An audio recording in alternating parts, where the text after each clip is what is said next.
Episode 28 of The Drop in the house. Coming in hot MK as usual on Friday, April 9th, 8 p.m. Wow, this episode was this episode was fire. I'm pumped up.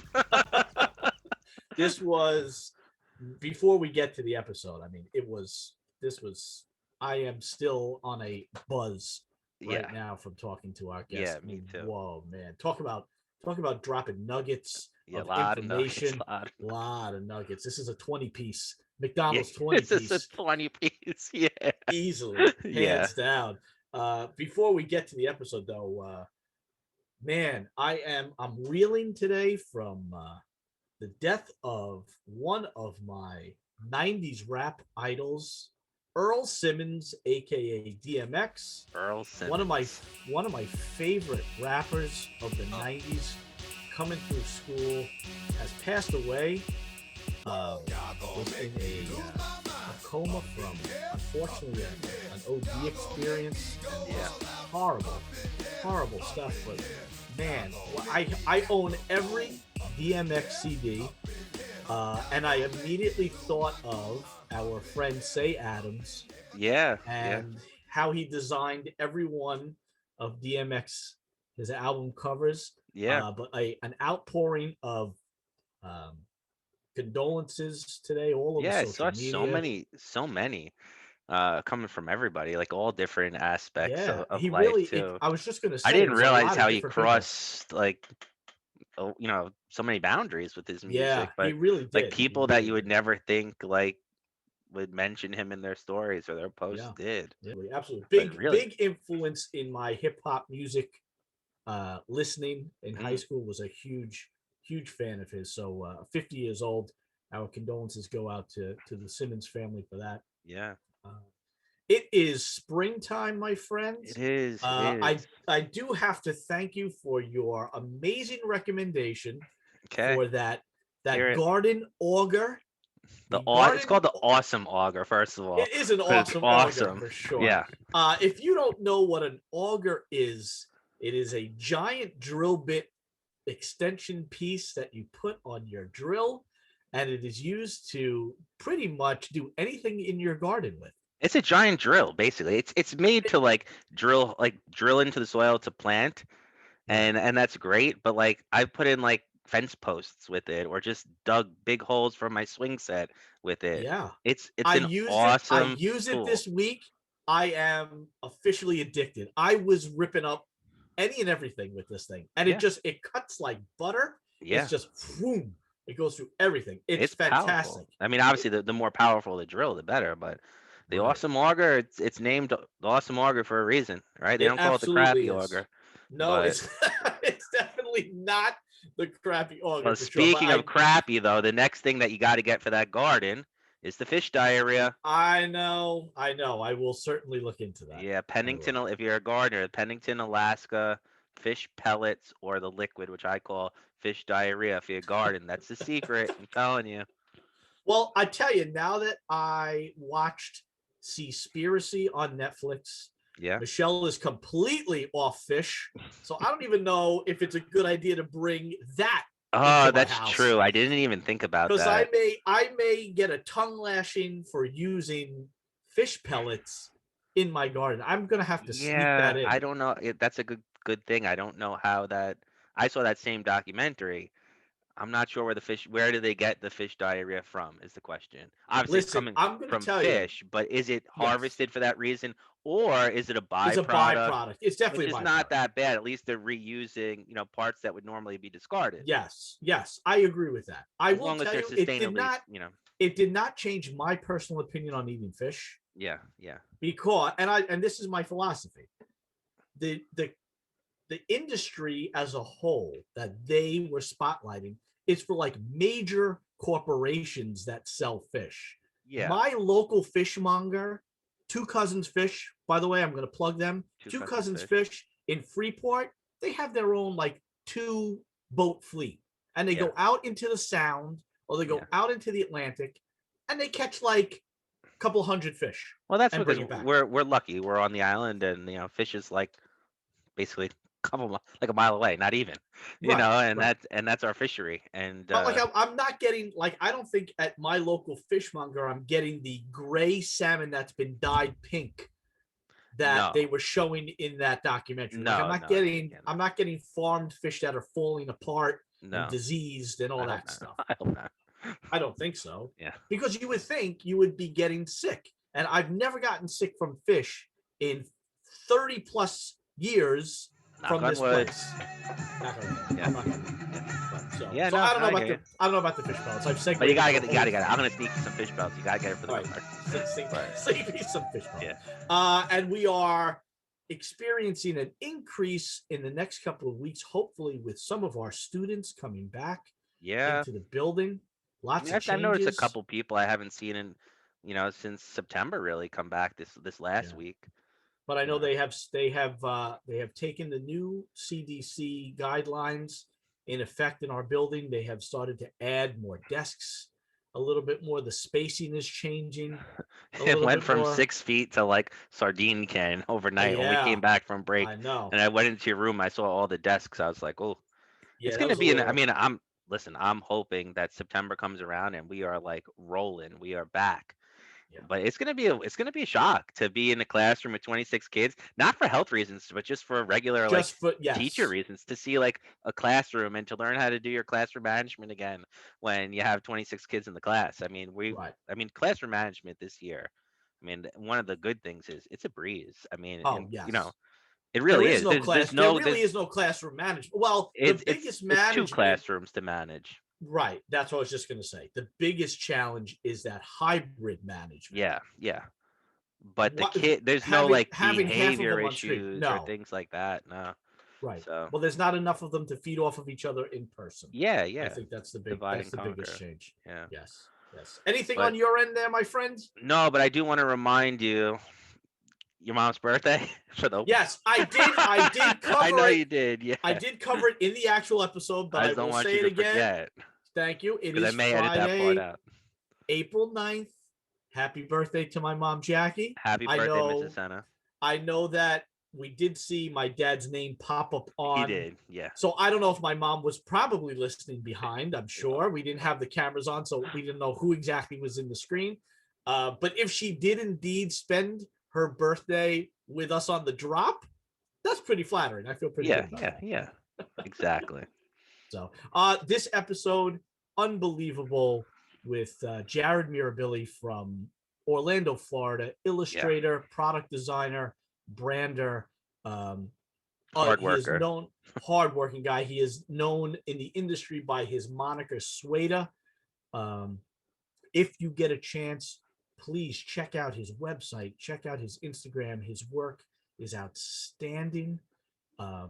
He really is one of the hardest working people we've had on these episodes, for sure. Well-rounded too. Yeah. Well-rounded, and such a great philosophy on work ethic, and what a humble guy. Just so outgoing about what he was willing to share with us. The pre-check was awesome. His success, Absolutely. Yeah. So everybody, buckle up, enjoy the ride. Here we go with episode 28 of The Drop with Jared Mirabile. We have a phenomenal guest with us this week. Mr. Jared Mirabile, aka SWEYDA, is rocking with us this Friday night all the way from Orlando, Florida. And we are very excited to talk to this gentleman. He is a graphic designer, freelance illustrator, product developer, brander, you name it. This guy he's the works, man. He's got some great stuff. We've been following him for a while. Jared, my friend, welcome to The Drop. How is it going? I appreciate it. Thanks. It's going good, man. It's Friday night. I've had a insane day, so this is kind of my relaxing time. Friday was crazy, but I was looking forward to this. I was looking forward to getting done with work and being here. Oh, awesome. Good. Is that usual for you, that Fridays are always jam-packed? No, actually Fridays, I'm actually pretty good at scheduling. So Fridays is usually I hit the work hard in the early time of Friday and then kind of coast out and make sure everything's good, set myself up for maybe some Saturday work. But, in the last in the last month, I've taken on a new project. I'm going to be producing courses, and it's a full-time job. So, you know, I run this studio, and not only that, I have partnerships, you know, with product development, and, you know, I have a family and a life. And so to take on this full-time job with everything else I'm doing is like drinking from a fire hose. So the last couple of days, I've been walking around going, you chose this path. So, and today everything kind of, you know, went a little sideways, which I expect that. I always expect that in any part of my plan, is for things to go sideways. So I'm never taken too much off guard. And about halfway through the day, when it was completely sideways at about 90 miles an hour, I just sat back and I went, this is part of the journey, man. You're not getting anything done today. Yeah, listen, so, we know that on an education platform too. There's days where you can doesn't matter how well you plan, one little thing throws you off, and the whole day just snowballs. Yeah, right, okay. It takes time to figure out how to be real flexible. So yes. Yeah, I think if anything, this whole experience over this past year, MK, has taught us as educators that being flexible. We're the contortionists. Yes. We're so flexible. Yeah. Yogi man. I wish I was as flexible in real life as I am in education. I know, but unfortunately I can barely tie my shoes. It's keeping us alive. I mean, it really has. It's kept us afloat for quite some time now. I don't think I've ever been this flexible in 24 years of teaching. It's been quite a whirlwind. But so we know that Jared lives and works in Orlando, Florida, but he is a Long Island native, and we want to get to what we affectionately here at the Drop call our artist origin story. So Jared, if you can give us a little bit of background about growing up here on Long Island, where you're from. And I know our kids love to hear about your experiences in school, if art was a major part of you in school, and if you have that, what we like to call the aha moment, where it was like, yeah, this is what I want to do. So take us on that ride for a little bit back then. Okay, so definitely grew up in New York on Long Island, Bellport, right near East Patchogue. Mm-hmm. About 17 is when I moved to Florida. So, but my aha moment probably was, so I have an older brother and I have a younger sister. I'm the middle kid. Mm-hmm. I grew up in a family that my mom was very liberal, very right brain, but she had some, you know, left brain tendencies. You know, she was a little analytical, and my dad was very left brain, but had some right brain tendencies. So very split down the middle house. You know, creative really on one side and very structured on the other side. You know, my dad was a very strong force in the house. So growing up with an older brother, it's always competition on everything, you know, faster. I mean, he's about 5 or 6 years. So he had me on a lot of things, and it was constant competition. I'm always up for competition. I like competition. And I remember, I think I was six or seven. We're sitting in the kitchen, and it's just another competition. And it's, let's draw monster trucks. And he was like, let's see whose is better.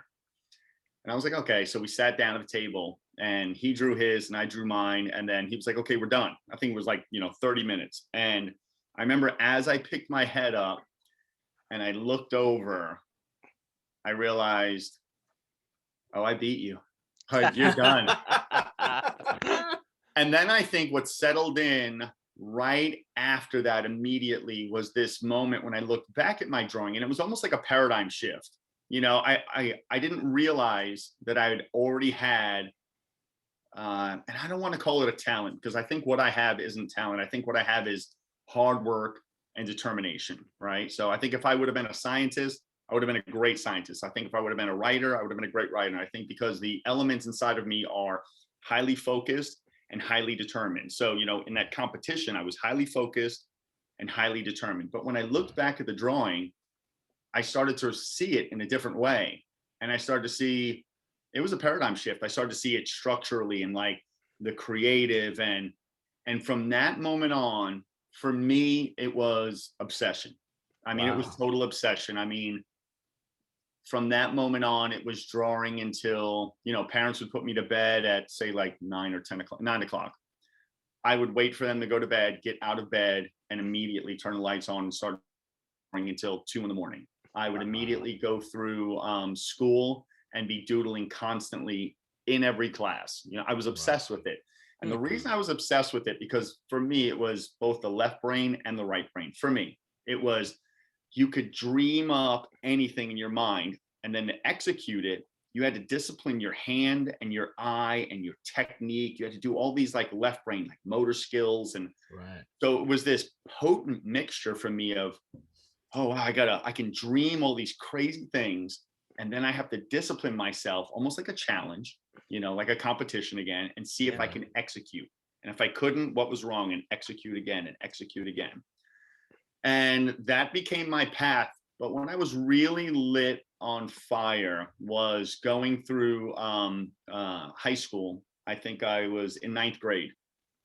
I was walking down the hall, first day in high school. I had an art class. And in Bellport, our teacher's name was Mr. Fight.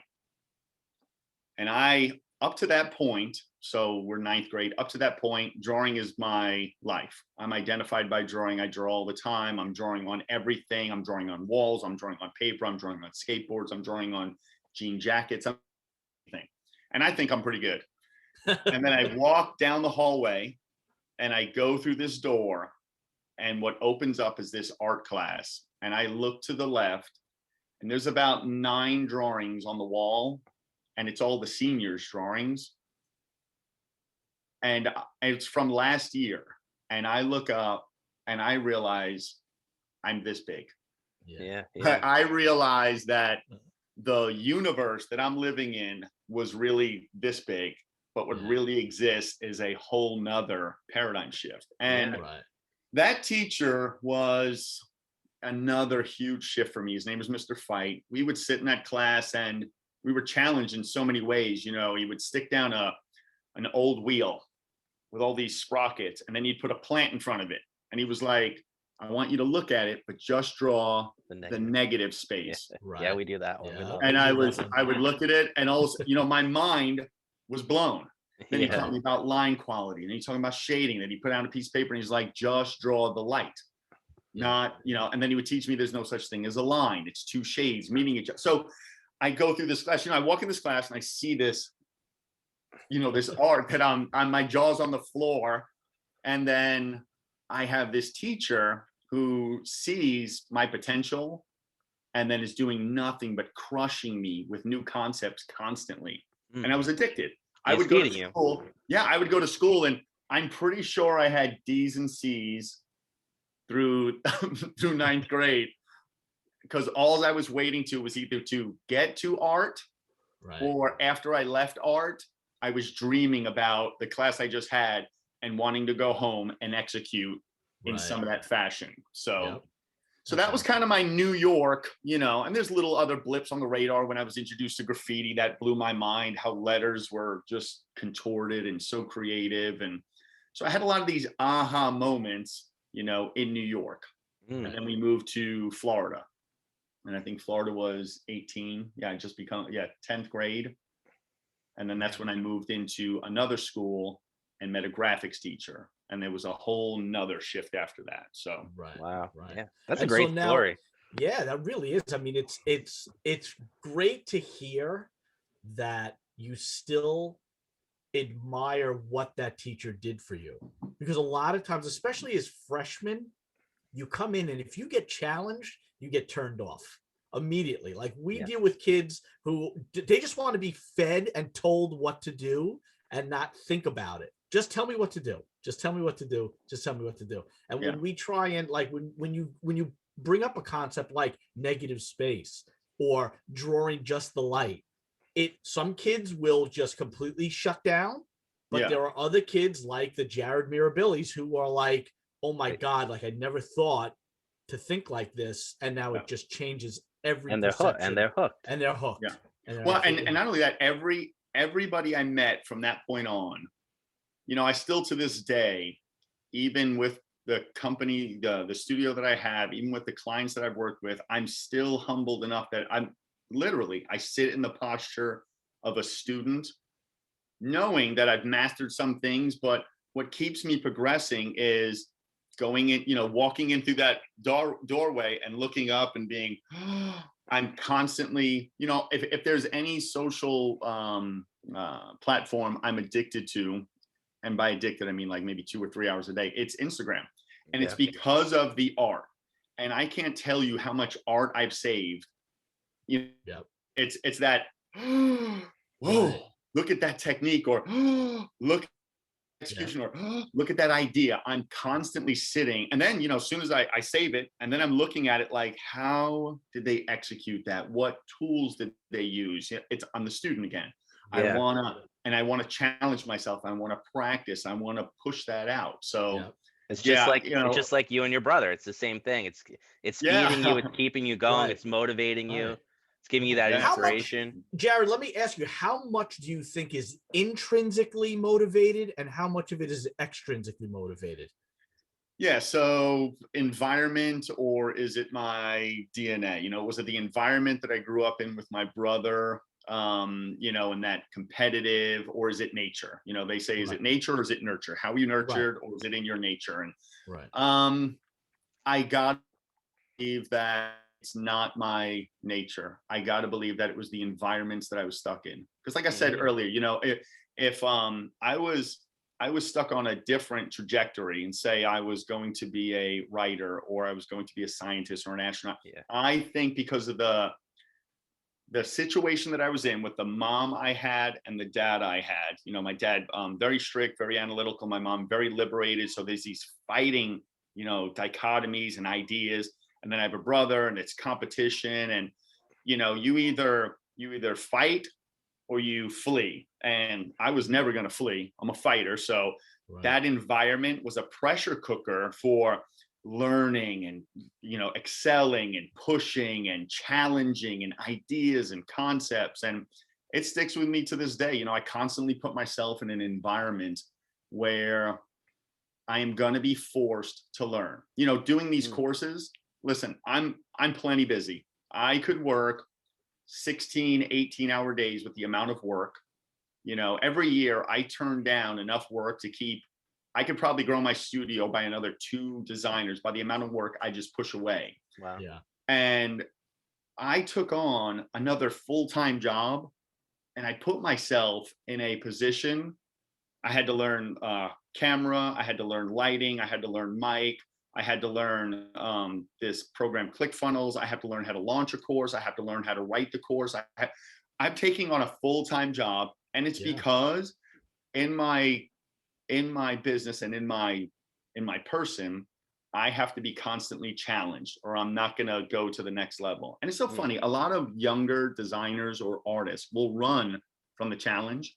They just want to be comfortable in some way. If I reach this plateau, I'll feel good and I'll relax. And I'm like, well, then you're in the wrong profession. Because if you're an artist, like a true creator, you want to explore where that creativity is going to take you, then you should challenge yourself constantly. And if you can't challenge yourself, then put yourself in challenging situations that are going to force you to grow. That's awesome advice. I love that. And Jared, it plays right into what we've tried to imbue into our students constantly, is that when you get comfortable, for lack of a better term, you tend to get complacent. Complacency is death. Yeah, I absolutely agree. It's death for creativity is what I mean. Yeah. Yes, absolutely. I totally agree with that. And looking at your work and watching over the past couple of years, watching it develop on Instagram and watching what you post and put out there, you can see your evolution, and you're very open about what works for you and what doesn't work for you. Yeah. And I think that that's a great thing. Have you always been that, vulnerable in showing what you know and what you don't know? Or is that something that you kind of just picked up? How did that happen? No, I think, again, that's a product of my environment. When I was young, I was more insecure. I didn't want to be told anything. I just wanted to do my thing. Very great parents. I remember my dad pulling me aside one time and telling me, looking at my body of work, and I'm proud. I'm walking it over to him. Look what I drew, and I remember my dad looking at it and going, "Yeah, that's great, but you never finish anything." And I was like, you're not going to comment on the shading or the composition or the subject matter. You're just going to, and I went off to my room pissed off. And then I started to look around and I was like, wow, you never finish anything. And I think so over the years, you slowly start to mature. You slowly start to understand that you should be inviting other people's opinions into your work. Yeah. You should be actually listening to those people to refine yourself, because you're myopic, meaning you're going to have this tunnel vision about your work. But if you open yourself up and you listen to other people, they'll start giving you different perspectives, different ways of looking at that. And that will help you develop. But I think, so I have a son, he's very gifted, and I see a lot of myself in him, but at the same time, I also see a lot of, teenager. And I look at him just like, well, some things he'll take right away. Other things, I'm just planting seeds. Right? Yeah. And they're not I'm just gonna water those, because those might take 4, 5. It's not years. For now. It's not for now. So it's being patient with that. I think at when I was 13, 14, I wasn't willing to listen to anybody. I had ideas I wanted to execute. But as you get older, you start to appreciate other people's opinions. And then you start to become more vulnerable and start asking other people for their what do you think of the work? Does it suck? What do you see compositionally? I talk to artists now in the industry, and we will talk, execution. We will technique. We will talk, everything up and down. And we talk honestly with each other, which is what I like. If we're talking about business, we talk honestly with each other. Where do I see you in your business aspect of what you do in the art? Where you have weak points? Where's your opportunities? Where's your threats? Same thing for the art, same thing for the marketing. So, I think it comes with age. Yeah. Yeah. No, I totally agree with that. Absolutely. Yeah. So you're finding yourself, Jared, in this environment, and you're feeling like this is something you want to do. How do you decide that graphic design and illustration, and how does that path find its way under your feet? What happens? Yeah, so my entire journey is hallmarked by definitely people I've met and the influences. So we end off earlier saying that I moved at 17. I go into a new high school. So I go into this high school in Citrus County, Florida, and I go, Lecanto was the school. First day I walk in, and I had a graphics class and an art class. The school was offering graphics, and I walk into this class. Now, keep in mind, I know nothing about graphics. I know nothing about a computer. I was traditional illustrator. It was pencil to paper. It was spray paint to wall. It was markers to any surface. It was that. It was traditional tools, and it was straight art. Okay. So I walk into this class, and the teacher, Chuck Holstein was his name. I think it was a class of like 20 people. He goes, okay, before class started, how many of you think you're good at art? So I raised my hand, and like 4 other people raised their hand. And he goes, how many of you think you're great? And, competitive. And, I've got, I keep my hand raised, and everybody else's hands go down. And I'm like, he goes, everybody who said they're good and everybody who thinks they're great, bring in your portfolio tomorrow. And I'm like, right on. I've got I had my little portfolio and all my drawings. And so I bring it in the next day, and Chuck looks at everybody's portfolio, and he looks at my portfolio, and he goes, hey, I want to talk to you after class. And I'm like, okay. So the class lets out, and he goes, I'm going to teach you separate from the class. I said, okay. He goes, and I'm going to teach you. So he had an office off from the class. Right. He said, but the only condition is I'm going to teach you different than the class. But you have to listen to everything I say. I have no idea what's going on. Like I'm 17 years old. So I'm like, right. It's like the first rule of Fight Club is the door closes. So I go in, and he shows me a program called Macromedia Freehand. and it is a vector-based program. And he sits me down, and I am not kidding. Within 15 minutes, he shows me this program. He shows me the pen tool. He shows me the typesetting tools. He shows me everything, and I am instantly on fire. It's a potent mixture. It's like you can create on the fly. You can change colors on the fly. You can do all. So understand this. Prior to that class, if I was to do a silkscreen shirt, right? This involved doing an illustration, getting that approved, revising anything, another drawing, getting that approved, laying that down, right? Then coloring that whole piece. You had to make copies and color it, getting that approved. Then laying the pencil drawing down, laying vellum over top of it, and with rapidograph pens, inking every single color. So one job could take you from start to finish an entire week. And I'm talking about steady hand inking, because it's butt-to-butt registration, really setting the letters and the kerning by eye and with a ruler and looking at what's right. So I see this computer and I'm watching everything happen on the fly, and I'm like, whoa, everything is happening. You know, you shrunk down a week into 2 hours, and it is potent. So Chuck teaches me simultaneously. He teaches me the program, and he is just fresh out of college. I think he was probably 3-4 years out of college and a degree in graphics. And he's teaching me traditional as well. He won't let me get away from that. He's like, no, we're still doing everything. We're still doing all the inking by hand, but I'm also going to teach you the computer. Right. So the entire year I spent doing graphics and doing jobs for him. He would give me, I didn't even know what was going on out in the class. I wasn't working out of a textbook. I was working. And to me, I loved it. I was, again, you know, reinvigorated and addicted to the process. And here I go, I'm challenged. I feel like I'm almost drowning, but it's exhilarating at the same time. And I'm loving it.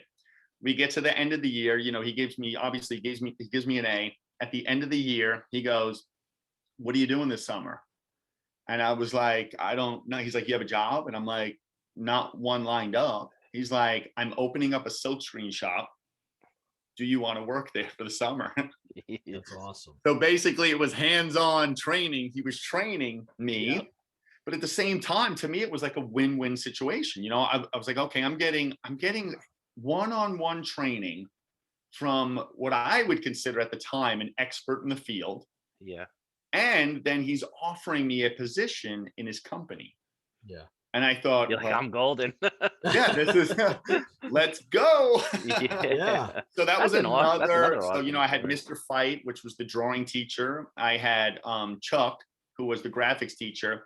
And at the same school, we had a teacher who's my art teacher, Miss Phillips.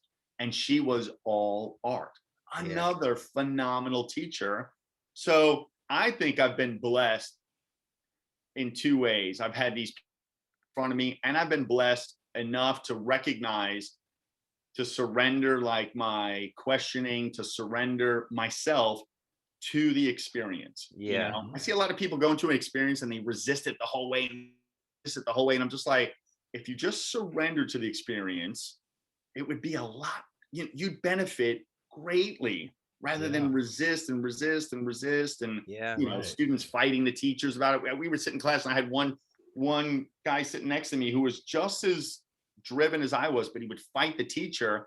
And at the end of the year, I had progressed so much further than him because I was willing to go, okay, is this the assignment? I'm going to lend myself. I'm not, you know, I'm the student right now. I am not the teacher. So I will lend myself to your teaching. I want to hear the concept. I want to hear the idea. And it paid off because you have somebody with more experience, you know, potentially more talent pouring into you. Why would you resist that? Yeah. Right. And I never did. Ultimately, you decide in the end whether you want it or not. You know what I mean? You got to try it, you know? Yeah, absolutely. Absolutely. Yeah, so that was my introduction into graphics. And from that point on, that was it. That was a potent mixture for me. Get on the so draw something, scan it in, get on, pen tool, change colors on the fly, and just explore. That's it. I was on fire. I knew from that second on. I always knew I was going to do something with art. Even from that day when I beat my brother at 7, I knew I was like, I'm going to be an artist. And, my whole family, oh, you'll never make any money as an artist. Oh, art is going to be your career. And, but I knew from that day, I was like, it'll be art. But it was also that other side of you too, not the art side. That is also why you're so successful too. Yeah. That drive, Yeah, that passion, that hunger. Because we see it, Tom, right? We see plenty of students that have that talent, that God-given talent, but don't want to work for it. And we also see where they work for it too, but we also see where they just don't push themselves, beyond it. They kind of just like in a way waste it. They don't push themselves forward enough. Hey, listen, or they resist, like what Jared was saying before. We have a lot of kids who just don't want to listen, and they're just like, I'm okay with what I'm doing. I'm fine with what I'm doing. And it is what it is. And it's, I like you said about your son, there's a teenage element to it. Yeah. Of course. And we have to understand that too. And but plant at the same time, seed. Right. But I think what you had said before, Jared, was a phenomenal message, is that if you open yourself up to it and allow it to do what it does and help you out, if the more receptive you are, the more it's going to benefit you in the end. I always say in my class, tools in the toolbox. You know what I mean? Keep giving me those tools. I may not need it right now, but I may need it later. Keep giving me the tools for my toolbox. Yeah. That's it. So listen, so at one point I was the creative director for a very large company. I had probably 6 or 7 in-house artists, and I had a freelance network of 3 or 4 artists. And I helped develop the entire systems for the company coming into the art department. I could take a person with my systems that I developed. I could probably take a person and within 3 months, even if they never touched a computer, have them a productive member of that department.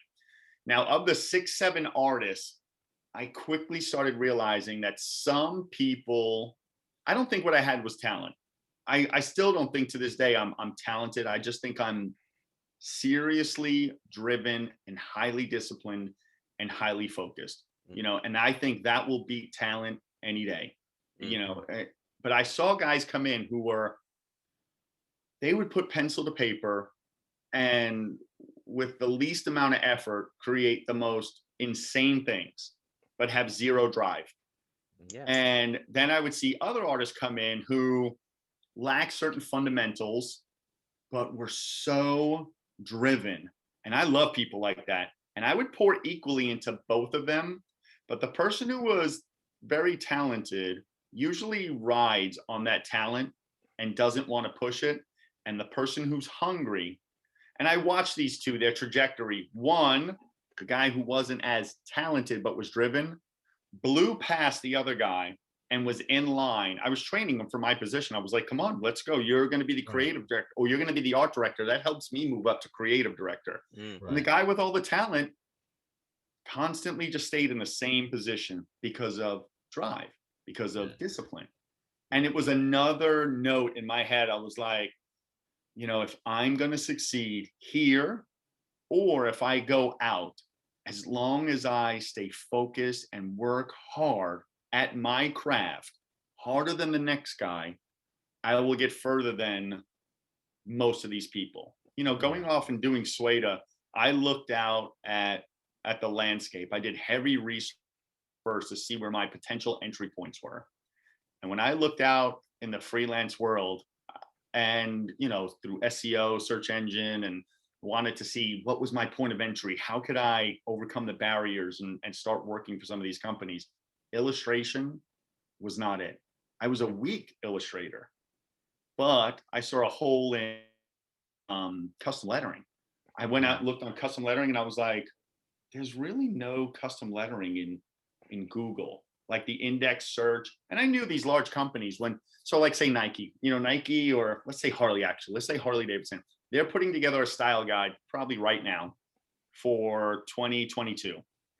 The way that art director puts together that style guide is he goes on Google and he starts looking up everything from custom lettering, hand lettering, illustration, bird illustration, but He starts to compile that list. And I knew right there, I went and looked on Google. Now this is back 11 years ago. I typed in custom lettering, nothing. I typed in hand lettering, good amount. I typed in, custom or calligraphy, that there was nothing. So then I worked my tail off creating as much custom lettering pieces. And then the business side, I started doing as much SEO and tagging on my site. Like right now, if you go to Google right now, and if you type in custom lettering, I will own the top spot, probably, 1 or 2 pieces, the second spot, 1 or 2 pieces, the third spot. And that isn't by accident. That's by design. Yeah. Because, that's when your talent meets hard work and determination. And part of that is business and marketing. A lot of artists don't realize that. They're like, how are you landing these clients? I'm like, not by accident. This is it. There's a plan in place. Right. Yeah. And it's interesting you bring that up, Jared, because that's what I wanted to go to next. When we had a great pre-check with Jared earlier in the week, we were talking about all kinds of things. But one of the things we were talking about was how he developed this business sense, because a lot of what MK and I are doing with this program, the whole point of it is to expose our kids. They get the artistic, creative experiences in the classroom. What we want to bring with a program like this is that professionalism, the business side, how to make a career out of it. So let me ask you, Jared, how did you accumulate this business sense? Because we know, and we talked about it in the pre-check, so many programs, college programs, university art programs don't have these things. Yeah, well, here's the thing. The first thing I would tell every aspiring designer or artist is stop working at Chick-fil-A, stop working at Chipotle, stop working at Walmart, and wherever it is, it's a sign shop, it's a graphic shop, get those jobs, because what you're taught in the classroom and what actually happens inside of a business is 2 different things. You're taught in the classroom, A, B, C, D, blue sky, everything runs like this, business, marketing, art, when you get into a sign shop, or when you get into a graphic shop, or, a silkscreen shop, you are hands-on learning, not just the art aspect. You are just in an environment where art is now becoming a business, where jobs are coming in. There's a sales component to it. There's a marketing component to it. You have to do the job. You watch the job get produced. You watch the job get billed. So my business started to come.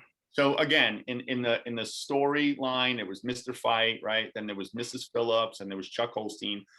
Then I got a job here in Orlando, and I worked for a company, and the owner, Steve Hooper, was, in my estimation, he was a genius. He was a marketing genius, and he knew how to take art and he knew how to market it to a specific niche, and he knew how to build businesses based on marketing. When I came into the company, I came in as a potential hire, which is another funny story about determination. But I came into that company and quickly started to just, learn the systems, learn art, learn how the business worked.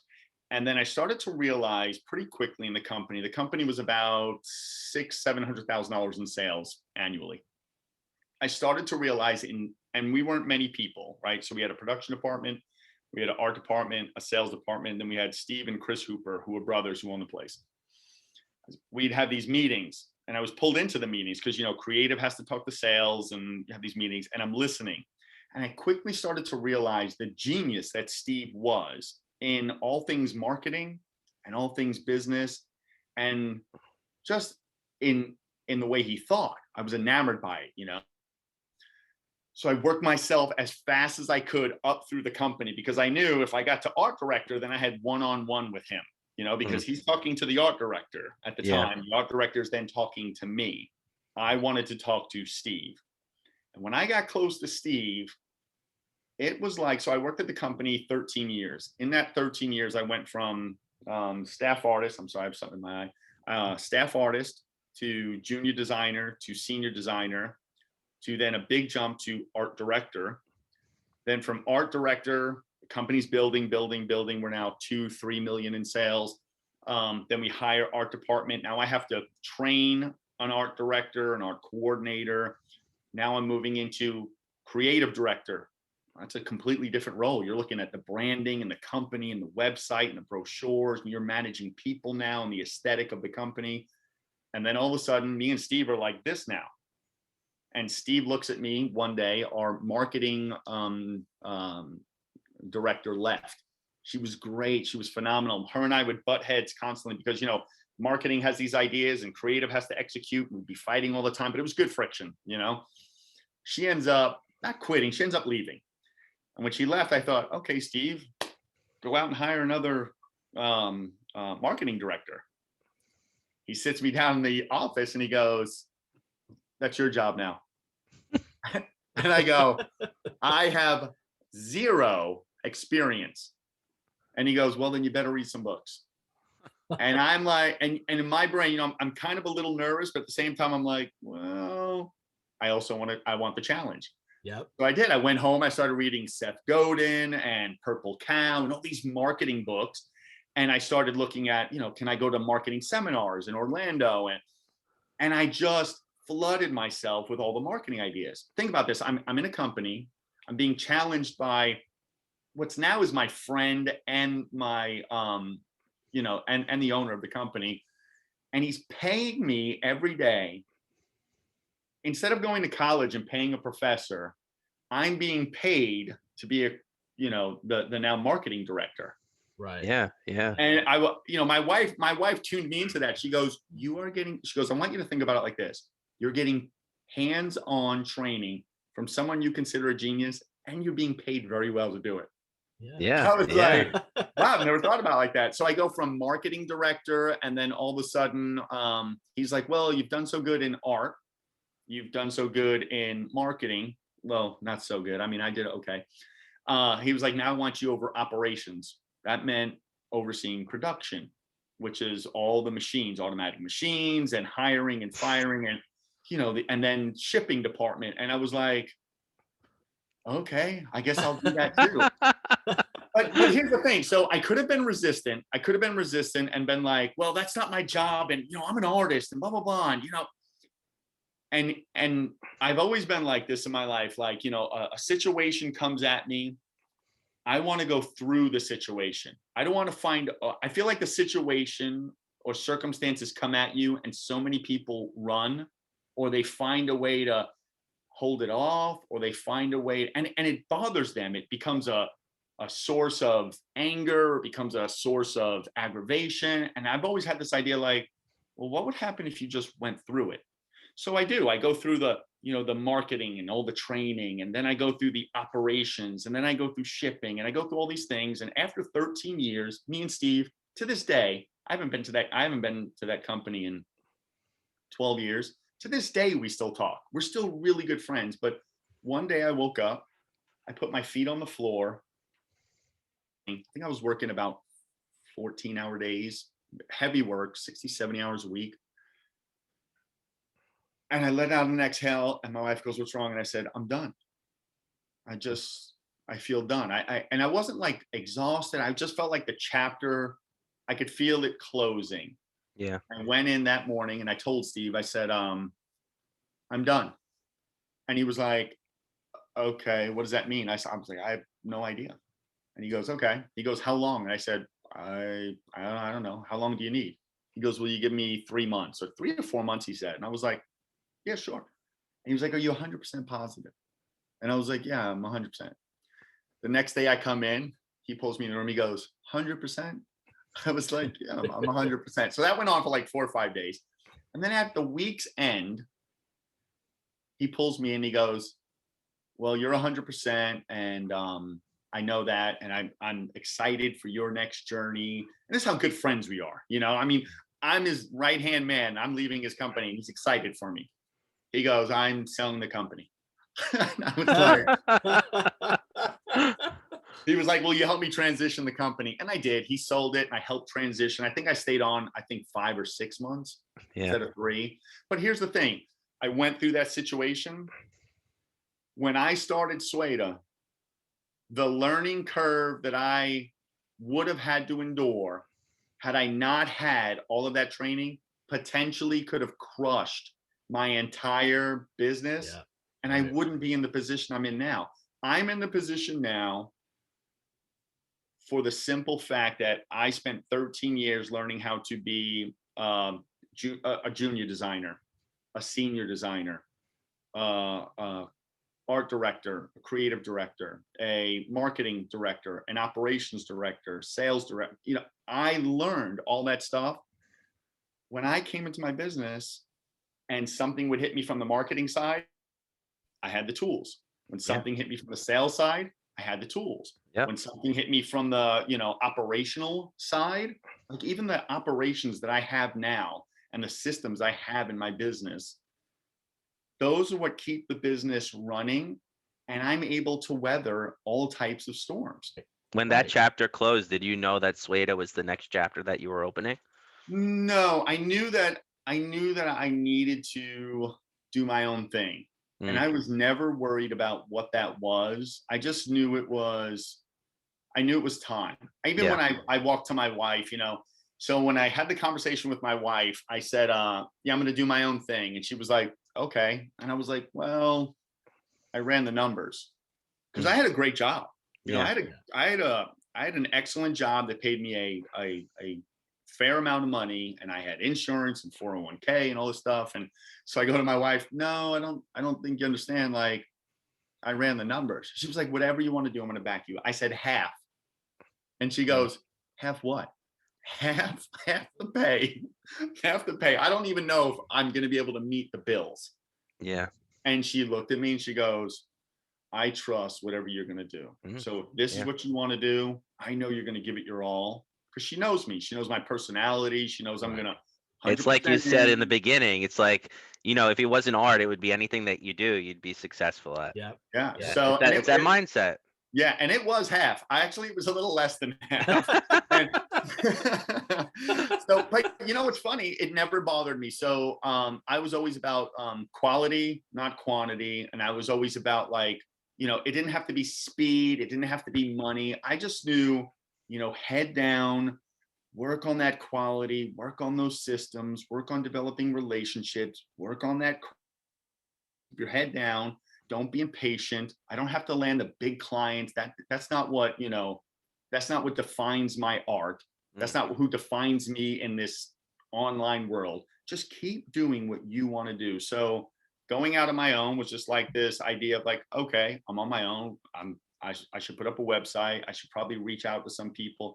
I should probably pick some personal projects because, let's be honest, there's not a lot of projects rolling in the email. So I might as well keep myself busy and challenge myself and put up projects and art for people to see and start attracting clients. And slowly but surely, the momentum started to build. And I think I got my first break, I think about 3 or 4 years in. I just started really pushing into marketing in a very unconventional way. You know, I figured if I wanted to work for some of the big boys, then I needed to start acting in a manner to get their attention. And there was the Surf Expo, which they do here in Orlando.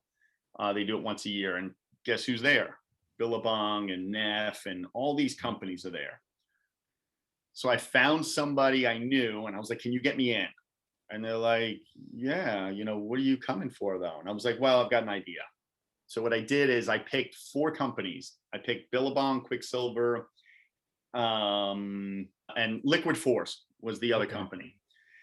And guerrilla marketing, right? So marketing, I'm this small guy. How do I get in front of, you know, the buyers? How do I get in front of the decision makers? You know, it's not through email.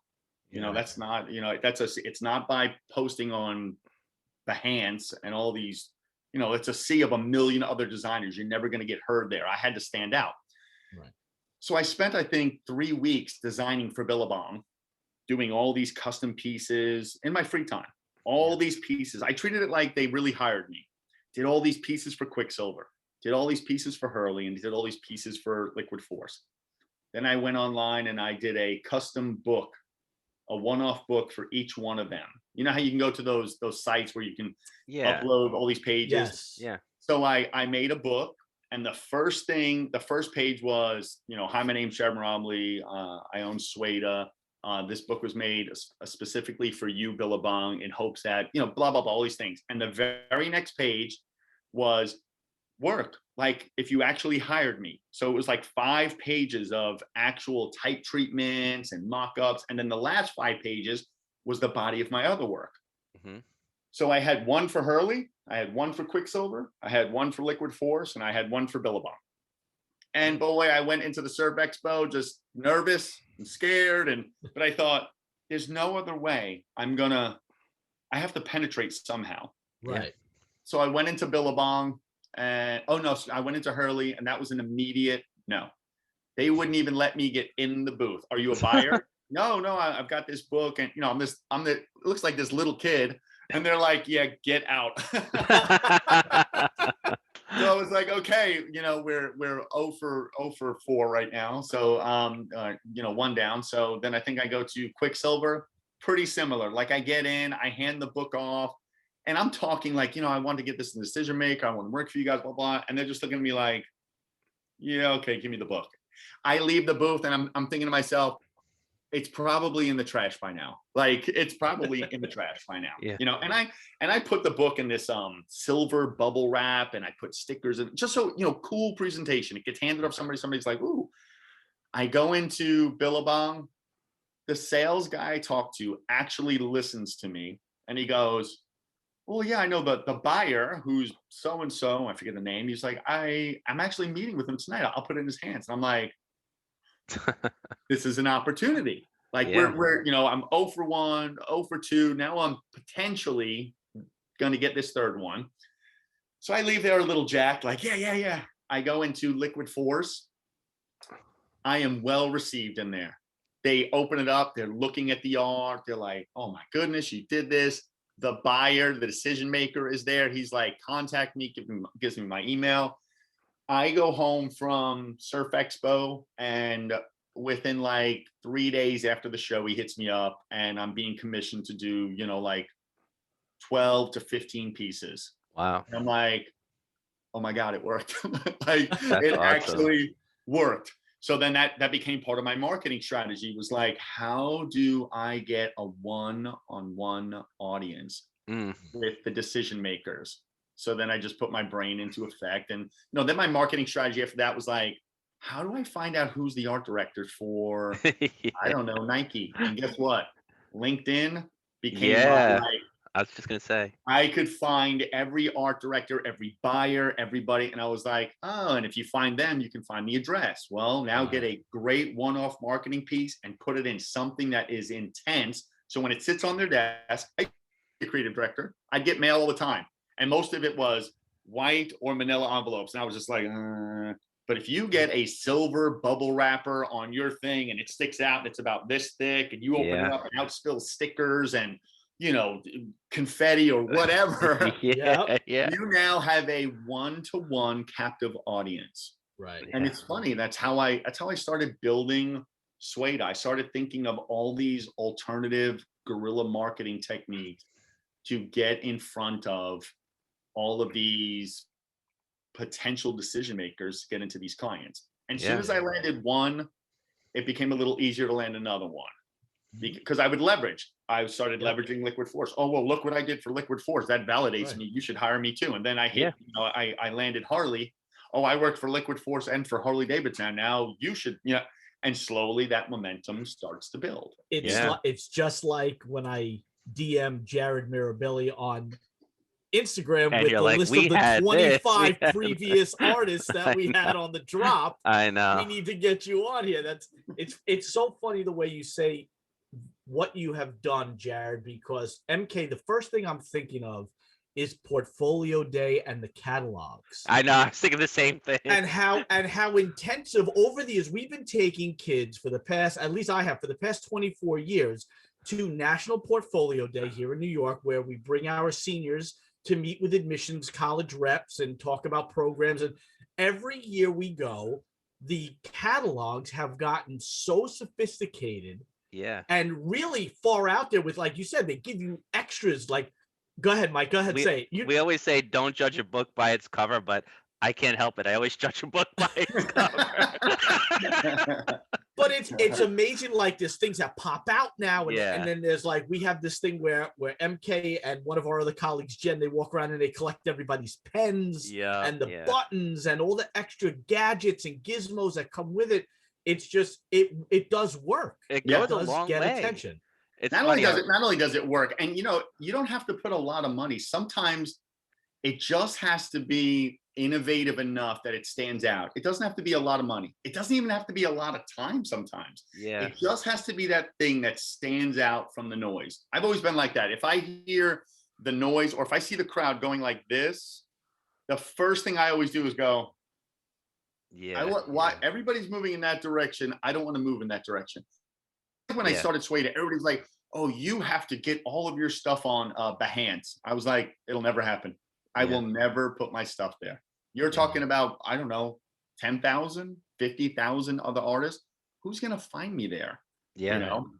And then I started realizing no artist does search engine optimization. I was like, well, I'm going to put all my effort there. And that's a search engine So right now, I would say it's almost 50-50. 50% of my revenue comes through Instagram now.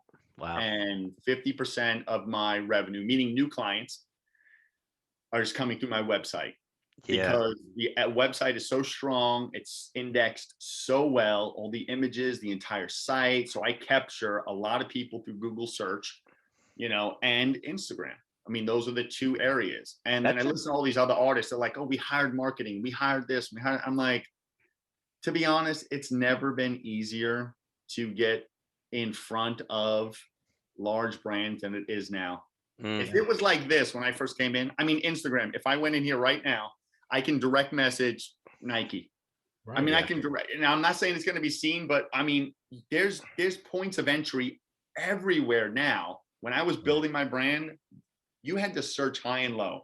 You had to learn how to really mine down deep to find the points of entry into these companies. Now, it's not everything's everything's transparent. I love how you said about LinkedIn too. That's something that it's like I don't even think about LinkedIn, but like it's like the business world's Facebook. It's like Facebook for old businessmen and women.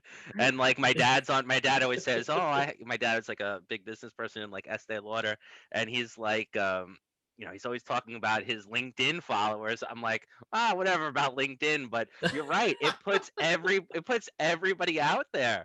I have had zero people in my 11 years of business hit me up from LinkedIn to do a job, but I used LinkedIn to make so many connections in the beginning. I used the resource. It was a resource available. So it just puts puts everybody out there. That's so interesting. Jared, let's go into running that business. Like my first question about your business process is, now that you have clients that reach out to you, how do you decide who you're working with, who's legit? How do you snuff out what's an actual proposal?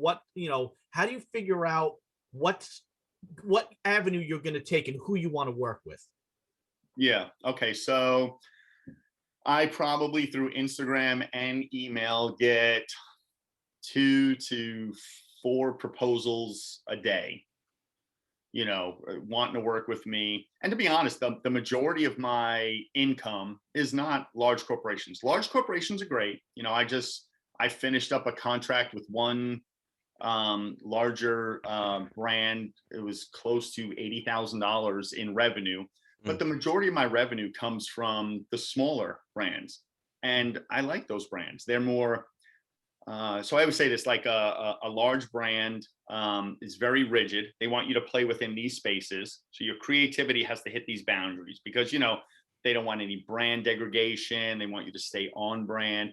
Whereas an up and coming brand, they're willing to risk everything. They're more innovative and creative. They do have a stylistic tone, but they're also open to a lot of your expertise. So of the 4 that come in, I don't, somebody hits me up and they're like, hey, I want you to work for my brand, blah, blah, blah.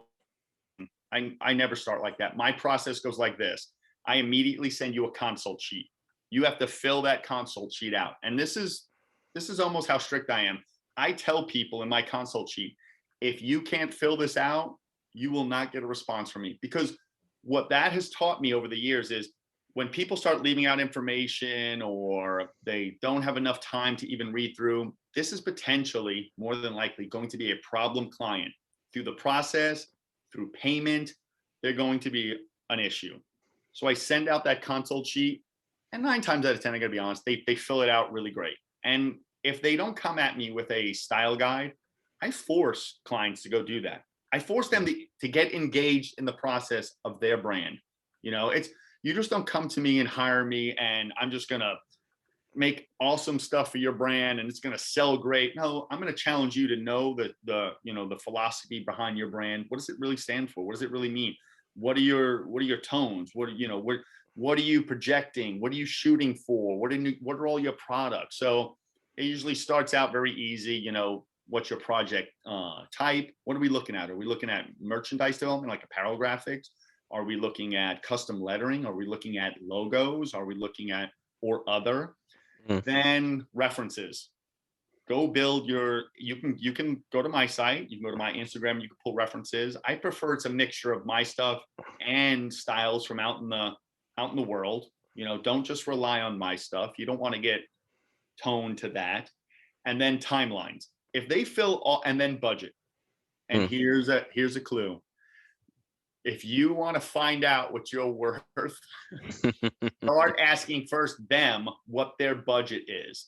Yeah. People will start to tell you what they think you're worth. They won't just tell you their budget. They'll tell you what they think you're worth. But I always ask them, what's your budget? And you'll learn in business that the first person to speak about money is the loser. So I ask them first, what's your budget? They usually send it back to me. If they hit all those points and qualify it, and I look at the job, the very next thing I think to myself is, can I execute this job? Like, is it in my range? Is it in my style? Do I vibe with this job? Am I already getting inspired? Am I reading this thing and I'm like, oh yeah, it's a great idea. Oh, look at the references. Oh, I'm psyched about this. Then yes. If I look at a job and, they're wanting to do something outside of my wheelhouse, like really outside of my wheelhouse, like, oh, you're going to draw a monster truck and blah, blah, blah. I have, and by the way, I have like 10 canned emails. By canned, I mean they're already like prepackaged. Yeah. This helps my systems. This helps my administration run real quick, and I can load them up. I load them up as signatures, so I have 10 different signatures in my email. Oh, that's interesting. And they say one's pricing, one's pass. I pass for this reason. I have one because I get tattoos all the time. So I have one that says tattoo pass. But, if I'm going to people for you to design tattoos for them. Oh yeah, and I'm like, this is not my world, so I'm going to pass on that. So, but if I don't take on the job, I let them know you should appreciate that I'm not taking your job. I'm not wasting your time, and I'm not wasting your money. If I really don't feel like I can execute, I am not in this for money.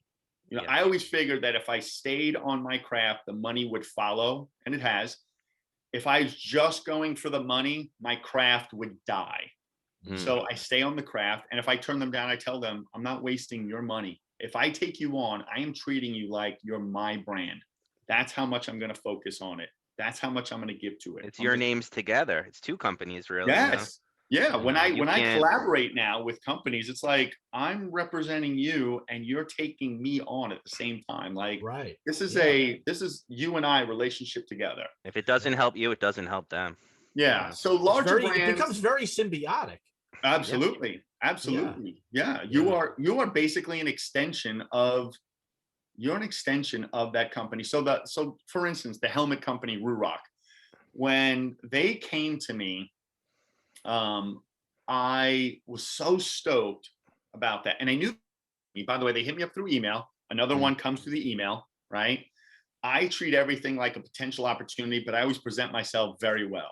So I knew, here's a great opportunity. Do not, back to my marketing, do not just go to Behance. How can you stand out? Yeah. I told them, absolutely love your company. I have worked with other helmets before. I see huge opportunity for you guys to gain market share. I have amazing ideas. I would love to get on the phone with you and pitch a few ideas. Now, this isn't through email anymore. I'm trying to see if we can ratchet it up. Immediately hits me up. They hit me up and they're like, we'll have a conference call with you Friday. I think it was a Tuesday. I was like 10-4. And I think it's just me and one other guy. I took Tuesday, Wednesday, and Thursday, and I brainstormed as many ideas as I could for helmets. I looked at their website. I looked at their old products. I looked at their products they had done that I thought could be executed better. And I made a list out. Not only did I make a list, I put together style guides for each one of them. So I'm thinking this could be a big job. Yeah. I get on the phone with them. I'm in the meeting with now 4 people. And they're like, okay, what, we love your work, but, how can you help us? I was like, no, we're going to collaborate. I'm not just helping you. We're going to collaborate together. I have ideas and this and that. And I was like, I'm going to send you a PDF. And I sent them off the PDF. Go ahead and open it. I'll talk you through all the ideas. And I think I had 22 ideas. I figured if I shot to over 20, maybe we could get down to 3, and 3 helmets is good money. So this would be a good job. And I would execute those well, and we would do good. I get off the phone with them after making this whole presentation. I go to my wife that evening. She's like, so how'd it go? I was like, well, yeah, I pitched. I felt good about the pitch. I put a lot of time into it. I took, I think, an hour and a half to 2 hours every night after work. So I put about 6-8 hours into the pitch. I get an email the next day. They're like, can you get on a conference call? We want to talk through some stuff. I'm like, yeah, sure. They're like, we love the ideas. We want to move forward. I was like, okay, on which ones? They were like, all of them. So, and I'm thinking, that was part business and marketing to understand that was an email that came through, maybe, and this is a larger company with a larger budget, maybe treated a little different. But here's the thing, when I get to executing, I treat Ruroc just like I treat anybody. When I sit down to do that job, they might have gotten the red carpet in the front end, but the back end, when I'm doing the illustrating, they all get the same exact person. They all get my time. They all get my effort. So, my processes are 4 emails come in. I push to them I push back on them to engage them in the process, see how much skin they're going to put in the game. I evaluate, see if it's in line with my abilities. I see if it's in line with my schedule. Can I execute this in this time? I've had to pass on some jobs because, and I would have loved to take on the job. There was just no time on the schedule. And I'll never take rush jobs. I started that probably a year in. I was like, you know what? Rush does not equal quality. And I'm going to be about quality. So just never take on rush jobs. So I'll qualify the 4 to 5 or 3 jobs that come in that day. And I think my conversion rate, which is, you get the opportunity and then how much can you convert, is usually about 50%. So every 4, I usually will convert 2 of those into actual projects. And they also have to fit in the timeline. If their timeline is 2 weeks, that's probably not going to happen. Yeah. If their timeline is 3 to 4 weeks, then I can work with them. I can find areas. Jared, let me ask you, are you a multiple job guy, or are you one focus at a time? No, so I think and I'll say what I am, but know this, that it doesn't work for everyone. I had to try out when I started SWEYDA. I tried out everything. Be very disciplined and don't let anybody talk to me and don't listen to email and just focus on one job. And then, a year later, I'm like, well, maybe I should schedule more jobs and maybe I should let people in, so over the years, I kind of refined it down, and I just figured out that, what works best for me is in the mornings is nice and easy coming to work. Usually start with administration, answering emails, put nice music on, I'm chilled out, I'm rolling into work, I'm answering emails, I'm doing anything administration, I'm looking at any outstanding invoices, I'm seeing where that is, I'm following up with people. The next thing I do is so after administration, I'll probably roll into a little bit of maybe light work, revisions, file prep, look at the jobs that were approved. Let's go ahead and make sure those files are prepped properly. All the colors are called out, everything is layers, everything is nice and tidy. I can hand that off to them in Illustrator and PDF, so any printer can use that. Then right around 11-ish is when that ends. That's when I start transitioning into creative.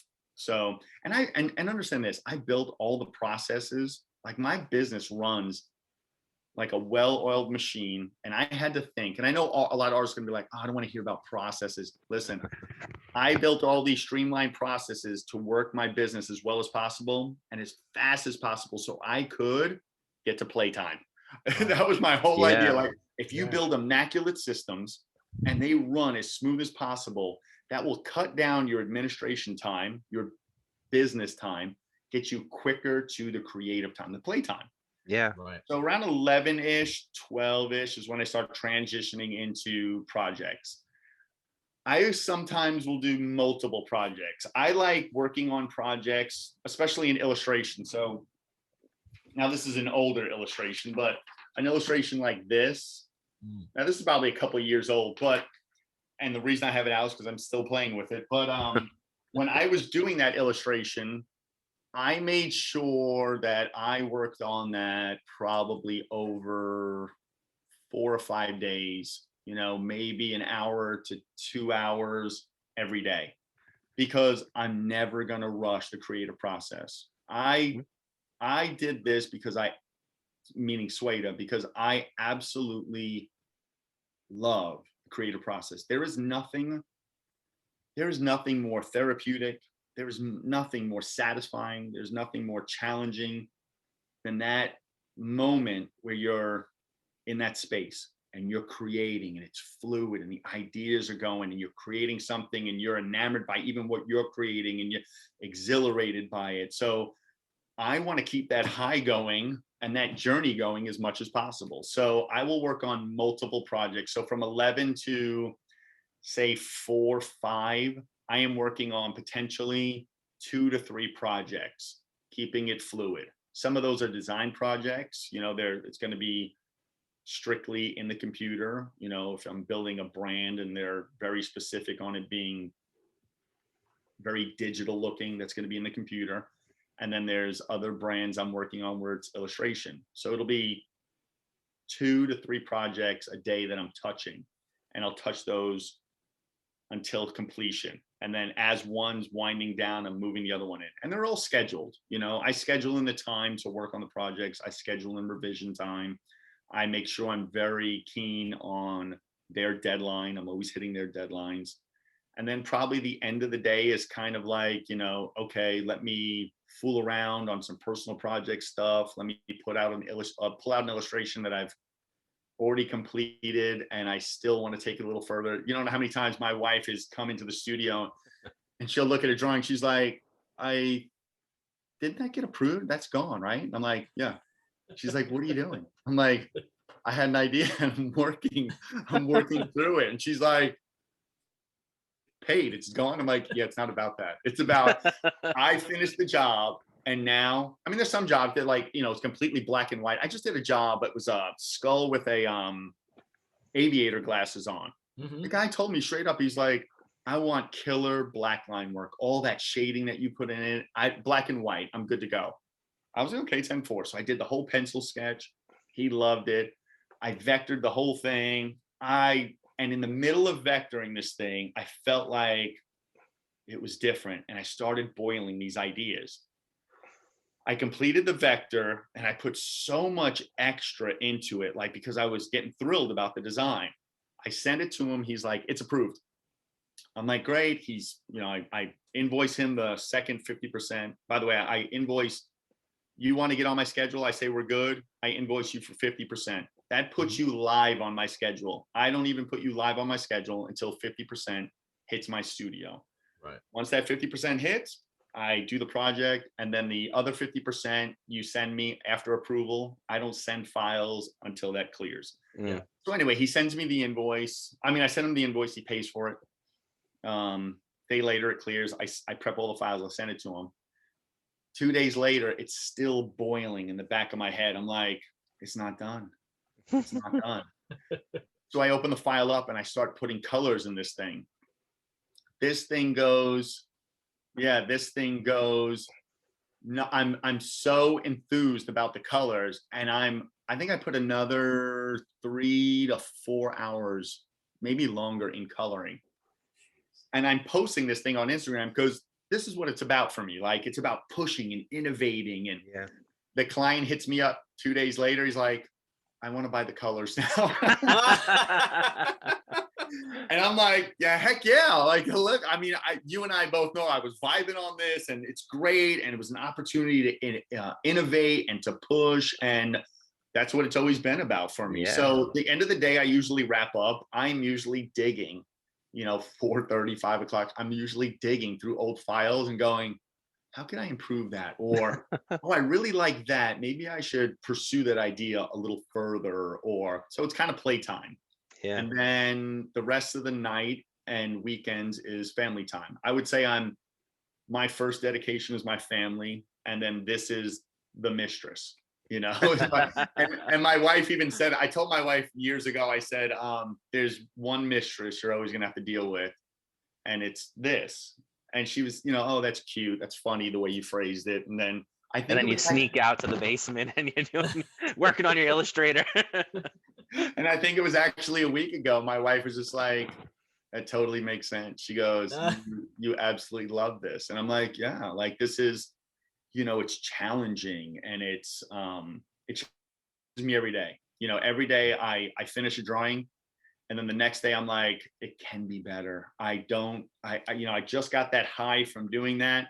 I want that high again. I want to pursue, I want to create, I want to find the shores of a new idea again and again and again. And it's addictive, So that's kind of my day, admin in the morning, roll into easy work, build up my momentum, work on projects hardcore, playtime in the end.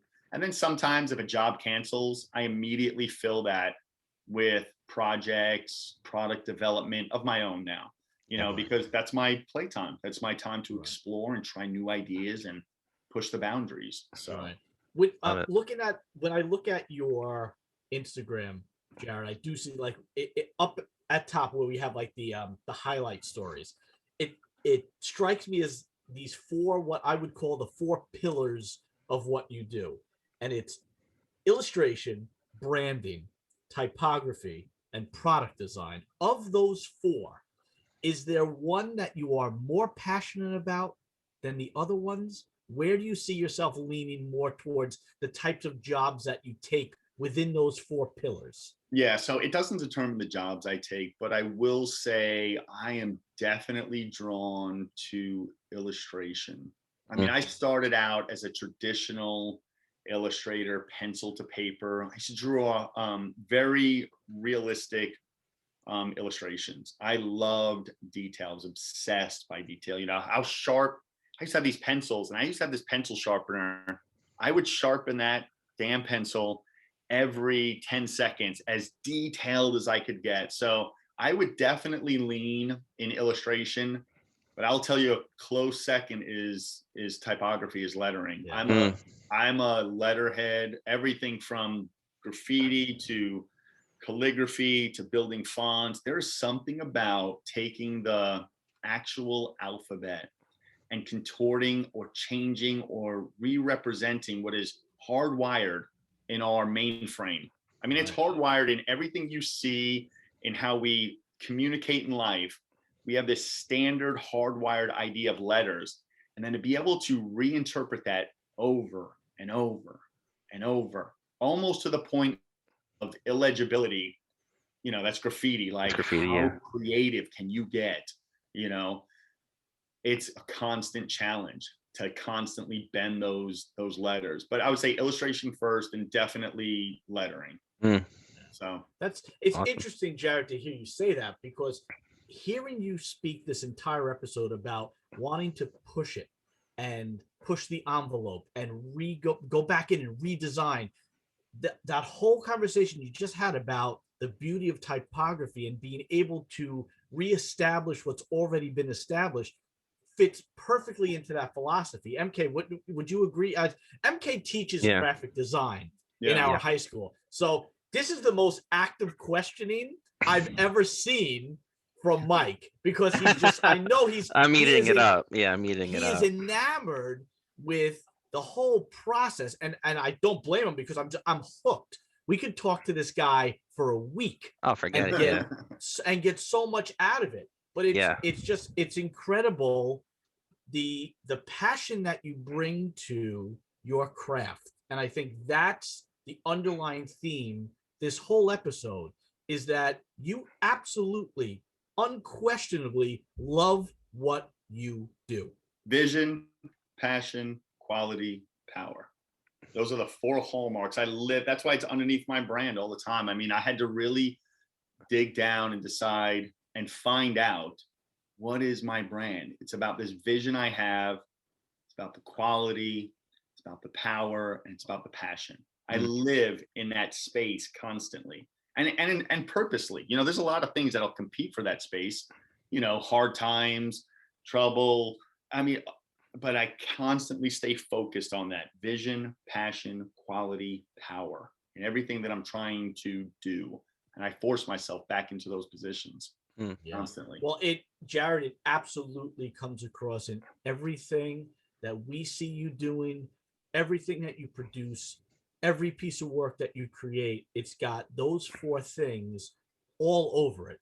And it's been Mike, we're over an hour. I know we hold this guy to an hour. I know, but I told Tom, I'm like, the 1 hour episodes work the best. 1 hour, because it's, you know, with all the editing and stuff, I'm like, the 1 hour episodes work the best. But this one, it's like, I'm like, oh, keep letting it go, Because it's just, we always say, like, we talk about nuggets, like all the artists that we have drop nuggets. And in my head, as I'm listening to this, I'm writing down the minutes of all these like quotes that I'm going to pull for all the different segments and everything.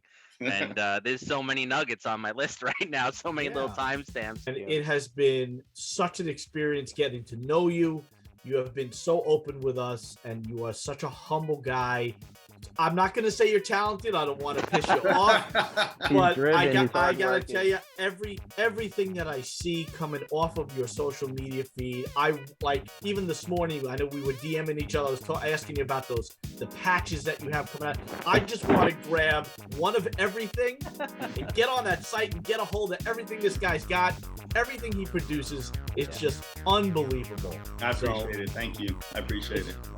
Thank you so much for joining us and for sharing everything that you do and all that knowledge that you have. It's been what a great experience for us, and pushing this out in another week or so, and Mike gets it all cleaned up and edited with all the visuals and stuff. I think the kids are really, really going to enjoy this. Hey, listen, I'm very thankful too. Thank you for having me on. And anytime in the future, if you want to circle back in 6 months, or you want to have Q&A session with your students, if it's at a different time, I'm totally open to that stuff. Awesome. Thank you so much, Jared. Best of luck with everything. Stay healthy, stay safe down there, my friend. We will definitely be in touch with you again. Keep doing what you're doing, man. All right, man. Appreciate it. Thanks. Have a good night. Good weekend. Good night, everybody. Thanks for tuning in. Episode 28 in the books. The Drop. MK, we are out.